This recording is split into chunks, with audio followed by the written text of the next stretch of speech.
afternoon and welcome back to Let's Play Pokemon White, live from Shopping Mall 9. One of the more forgettable areas in Unova, oddly enough. I got a comment that made me chuckle in the last video saying, wait, there are trainers in there? I never knew that! Or something to that effect. I'm not quoting word for word, but yes, there are indeed trainers in the Shopping Mall 9. And when I say it's a forgettable area, I really do mean it, because I'm guilty of that. When I played White 2, I completely forgot to go to Shopping Mall 9, first chance I got before fighting Drayden. And I remembered it after fighting Drayden, and as a result, I had to solve an ice puzzle in order to be able to get there. So, yeah, that was a bit on the frustrating side. I wonder why it's so forgettable, though. Is it because, Pokemarts have been relocated inside Pokemon Centers, so there's no need for this place to begin with, aside from, changing the Rotom forms and all that? Normally I'd say yes, but I just want to see what happens if I say no. Am I going to get one? Probably, because, I got a free Thunderstone, so if you're training an electric, I guess, yes, you can use the Thunderstone on it. At this point in the game, it should have pretty much all the moves that you want to teach it as an electric, so you're safe to evolve it into an Electros. Wait a minute, didn't I pick that item up last time? I know there are a few items that respawn every day, but I don't think that Lemonade is one of them. Whatever! Let's move on. Next area, Opelucid City. Now, those of you who only played Black, never White, are going to be in for a shock, because this is going to be, well, not entirely brand new territory, but this is the gimmick of the place. It looks completely different depending on the two versions. And, right at the entrance of the city, we run into Alder, and at the far right of the screen, we can see exactly what's going on. Ghetsis is going to give yet another speech, like the one we saw all the way back at the beginning in Accumula Town. But this time the circumstances have changed, because N is now in possession of Reshiram, and once he becomes the champion, he plans on getting everyone to release their Pokemon. For now, they still maintain the facade that they're doing this for the Pokemon, even though we all know their goals, or at least Ghetsis' goals, are far less noble than that.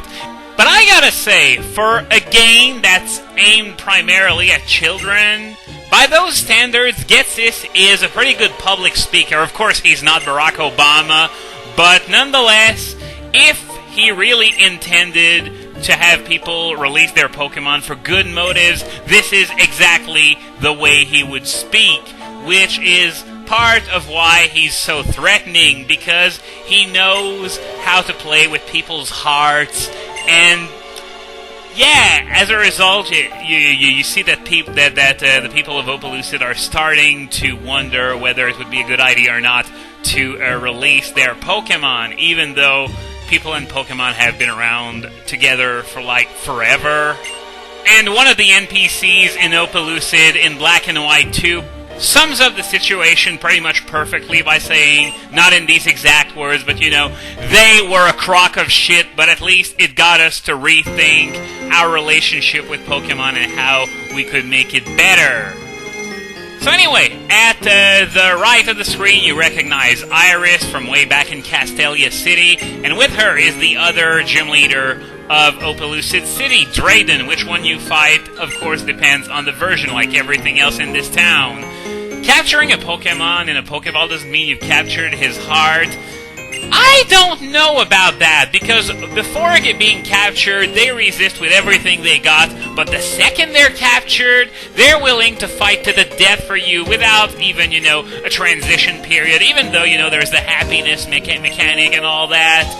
It's the only thing that briefly alludes to the Pokemon warming up to you, because otherwise, if you're not using Return or Frustration, you'll never know the difference. But enough of that, back to the present. Alder just requested that Drayden and Iris tell me about the Dragon-type legendaries so that maybe we could find a way to awaken Zekrom from its dormant state within the Darkstone. So, Drayden is trying to make sense of N's plans of, setting Reshiram and Zekrom against each other in order to test his convictions, which is exactly the correct assessment, as I have suggested multiple times. But, okay, once again, we're talking about the relationship between trainers and Pokemon, which, we kept hearing about that over and over since the beginning of the game.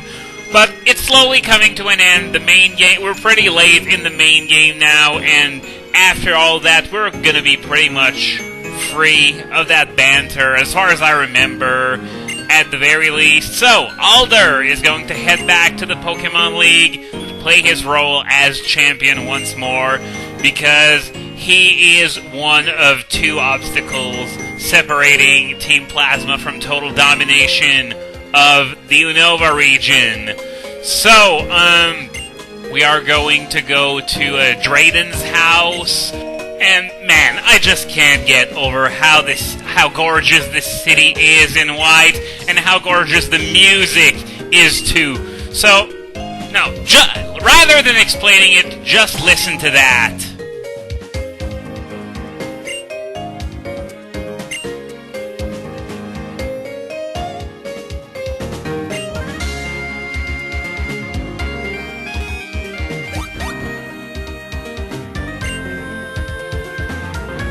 I'm sorry, but black players, you got robbed. So what do we got here? We got, Axe Body Spray. Just great. Just awesome. So, I just wanted to grab that before heading into Drayden's house. So, we are going to learn about the legend of the dragon Pokemon of Unova. Yes, I know that already. They were once indeed the same Pokemon. And that single dragon Pokemon brought the Unova region into being. And no, the story wasn't this much of a happily ever after story, because strife began to settle between the two brothers, and as a result, the dragon-type Pokemon split itself into three. Not 2, 3. Note how they're not talking about Kyurem at all in this game. Of course, they kept it for a subsequent game, which turned out to be Black and White 2.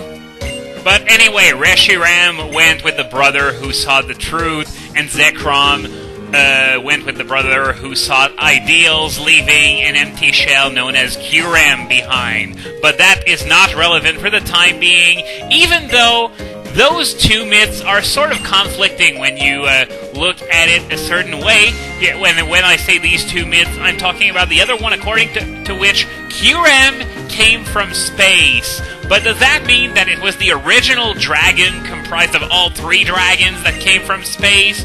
Or is it just a huge plot hole or something?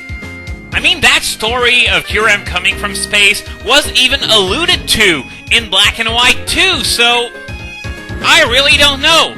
But anyway, as they just said, the sons of the heroes started the war again in Reshiram and Zekrom when they were set against each other. They destroyed the entire region that they helped create. So this is why they're not too hot with the idea of my Zekrom taking on N's Reshiram, because of the possibility that it could happen again, even though, Iris thinks that maybe things will be okay, because it's the humans that guide the Pokemon that dictate what's going to happen.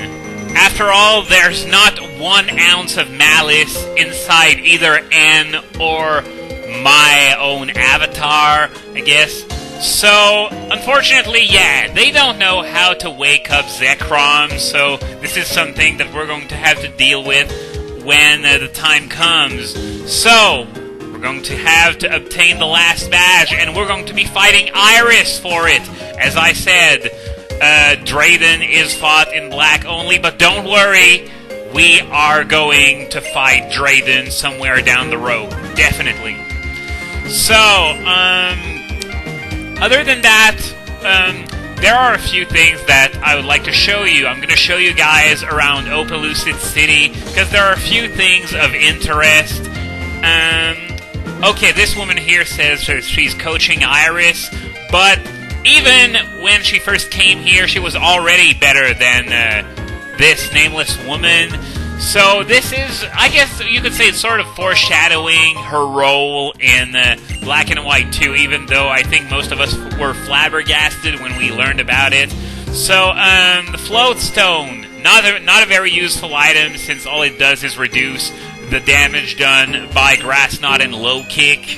I have never seen anyone use this item, even in-game, and this one I think is the ring target? Yes, it's the ring target. What it does is that the bearer of the ring target, all of its immunities are lost. So, for example, a normal move could hit a ghost Pokemon, a psychic move could hit a dark Pokemon.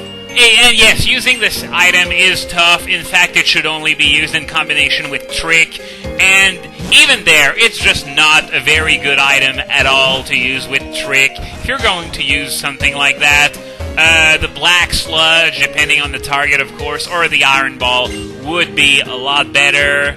Once again, it's an item that I have never seen anyone at all use. So, not the most important thing to go and collect these two items, but I wanted to show that to you nonetheless. So, we got a whole bunch of items here, the same as usual. And here we got, okay, Dust Ball, Timer Ball, Quick Ball, and a whole bunch of mails. So other than that, what do these NPCs have to say? Fits an old woman. I wonder what she says in black, though, because the dynamic is a whole lot different here in black, and there could be another world where a person who looks just like me lives in a completely different way. Once again, this city is full of them allusions to the way people could potentially live in the other version, where the look of the city and the way of life are the polar opposite of what we're seeing now. And here we got a trainer who's really starting to ponder whether he should release his Pokemon as Team Plasma wants or not. So, over there, we have a toll booth that leads to Route 11. Unfortunately, there's no way to get there for the time being. It's a post-game area, so for the time being, we cannot go there. So, over here, okay, trainers and gym leaders will no longer exist. Well, that goes without saying. For better or worse, the world would surely change. And, considering the way the game is written, I think the answer would it be better or worse? It would obviously be worse. And this woman here will, I don't know, I don't even remember what she gives you, since ribbons are no longer in this game. But she can tell whether you have your EVs maxed out or not on a certain Pokemon, such as you just saw, my Excadaril's EVs are still not maxed out, which is a surprise considering how early I got this thing. It was my first official team member, so the fact that it still has, that its EVs are still not full, but, okay, so this NPC is trying to connect the future and the present, and what I'm supposed to do is to bring, I can't tell if it's a him or a her, sadly. Looks like a him, though, so I'm gonna go with him. But, I need to bring this person a Pokemon from the other version, which would be black, that knows Charge, in order to charge up the machine. So, of course, I have no access to something like that, so this is something that we're going to have to live without. So, moving on. Oh, hidden item over there. What do we got here? It's an Ultra Ball. So, that's going to be it for today. So next time, we're going to explore the remainder of Opelucid City.